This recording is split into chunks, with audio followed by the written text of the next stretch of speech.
This is the Horse Radio Network. This is episode 435 of Horse Tip Daily, a different horse tip, a different equine topic, a different equestrian expert every day. Horse Tip Daily brings the world of equine knowledge to you one day at a time. Today's tip is sponsored by Kentucky Performance Products. You can visit them at kppusa.com.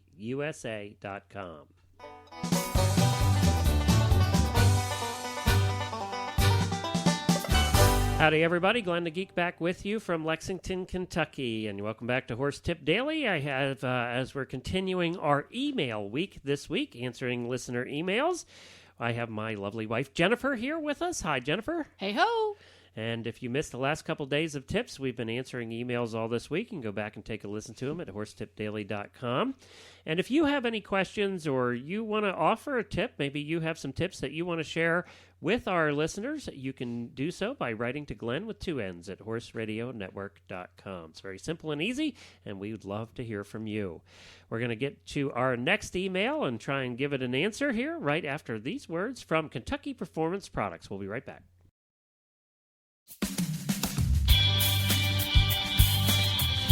Well, if you're a regular listener to the show, you know we talk a lot about Kentucky Performance Products, and that's because they are a name you can trust to give you the most value for your supplement money. Kentucky Performance Products offer supplements designed to target specific problems and are made with high-quality ingredients included at effective levels.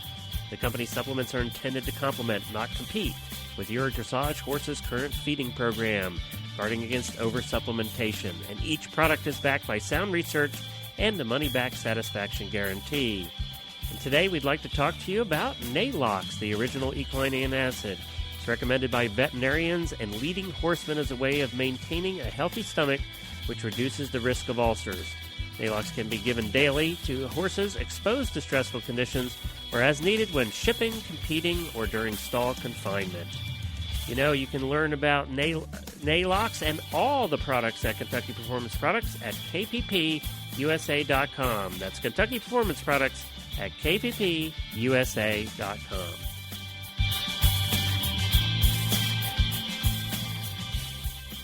Well, we're back. Okay, Jennifer, who was our email from for today?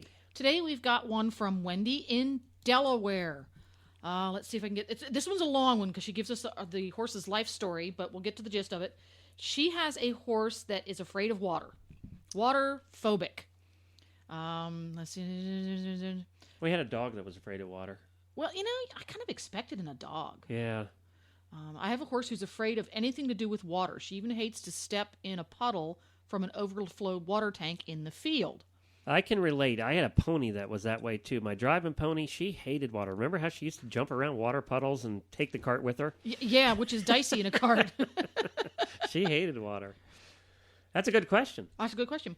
Well, there's a lot of ways you can solve water-phobic problems, but Wendy also goes on to explain to us that she is neither a professional nor overly confident rider, which doesn't help. No, that doesn't help. She rides regularly and is well-schooled and takes regular riding lessons, but doesn't want to get in any battles with her mare. That tells you a lot there. Okay. She would like to outsmart this mare. It's not easy. And I've done this with one other horse with some good success. So if your horse, your mare, is curious and or food motivated, this is a very handy way to do it. Figure out what is your mare's most favorite treat in the whole wide world. A lot of horses have one flavor that they will do circus tricks for. Give them an apple, they go, oh, that's yummy. Give them a carrot, oh, that's yummy. But if you give them a butterscotch, they go nuts. So experiment a little bit. Use your treats few and far between and kind of gauge their reaction to it. And when you find the one that your mare will go ballistic for, put it in a small bucket that the only thing you use that bucket for is that treat. And you put one in there and you give it to her.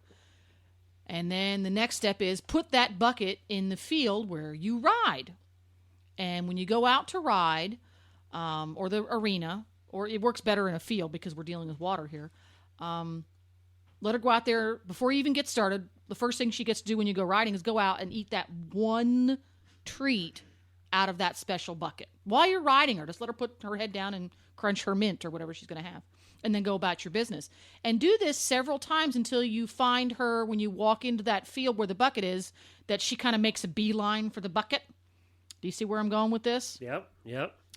After that happens, the next step is you put the treat in the bucket as usual, but make sure that the area around that bucket is just wet enough so that when you step in it in your sneaker, you hear your sneaker go squish. There's no puddle, but it's just squishy. So there's a difference in the texture, and it makes a sound. Repeat the same process. Let her go up there and get her absolute most favorite cookie in the whole wide world out of her bucket. Now, if she has a reaction to that change in texture, just keep doing that until she stops reacting to the change in the texture. Once she gets to that point, the next step is to add enough water to the area around the bucket. You just plop it right in the middle. That there might be a tiny little bit of standing water in that spot. And just you keep repeating that process until it gets to the point where there's a proper puddle. But the only thing that changes is how damp that soil is around her bucket. Don't change where the bucket is. Don't change what's in the bucket. Don't change the bucket itself. You're only changing that one thing. And I did that with another horse that was really, really water phobic, and it was very, very successful. Sounds though like patience is the key here. Patience. This is not going to happen tomorrow. What we're working on here is, and this is common with alpha mares, she wants to be in charge. And if you have a rider who is going to feel psychologically a little uncomfortable with taking charge in that way, that is, you are going to go into this and she's liable to put up a physical battle with you. She's going to back up. She's going to threaten to rear. She's going to go sideways, anything like that. This is just using operant conditioning techniques. Shauna Koresh comes on our show every month and talks about them, so I'm borrowing from her techniques to teach the horse that going over to that bucket is a good thing because there's a treat involved. And it's just one treat, and it's only the yummiest treat in the whole wide world. And then adding just that tiny little bit, because generally speaking, wet grass, not going to bother a horse. Maybe a little squishy turf, not going to bother a horse. So let that do the work for you. And as I said, I've tried this on one other horse, and it was very successful. How do you get him to go into deeper water then? Your bucket, Well, the step after that... a lot of people won't have deeper water, right. So that becomes a little more tricky. Once you get to the point where going up to the bucket and eating their favorite treat, and there's just a little bit of a puddle there, the next step is move the bucket to a different place. And you start the process again as far as how much water it is. I guess it's going to be tough for those people who only ride in a ring, who don't have water, Mm-hmm. That's going to be a little bit tougher. You can also do it at the barn in the wash area. If you have an outdoor wash area, you can sit on your horse and make it happen. The trick is you need to be on the horse when you do it, mm-hmm. because otherwise you're teaching the horse a different process. And it sounds like the problem is when she's riding. You can do the same thing from the ground. Right. You find something that the horse is comfortable getting close to and reward them for that, and then add the water as a secondary thing. You like getting close to, essentially your bucket is your target. You get close to that, that's good, but there's that scary damp spot. And if the horse doesn't get his hoof in it, that's okay. Don't freak out. It's one little tiny baby step at a time. All right, so that's how to get your horse a little closer to the water puddle, and maybe even in it. And treats would work for me. That would do it for me. I'd get in the water for my favorite chocolate cake. It's got to be the very special treat, That's and you right. only get it when you go to to that one bucket. Don't be giving the horse treats all the time, because the more treats you get, the less hard they'll work for them. I wish this worked for diets. You got your favorite treat when you did good, but the problem is that every time I'm on a diet, all I want is my favorite treat, and then I get fat. You have to balance the reward, the work and the reward. You don't get an entire chocolate cake for riding your bike 1 mile. Darn it. That's what I'm doing wrong. Thank you, Jennifer. Appreciate it. And we will continue with more of our email answering here on Horse Tip Daily as we go along over the next day or two. So stay tuned for that. And you can find all of our shows at the Horse Radio Network at horseradionetwork.com. We have 8 of them now, so be sure to check the others out as well. We thank you for listening, and we'll be back tomorrow with another new email and a different tip. Until then, stay safe, everyone.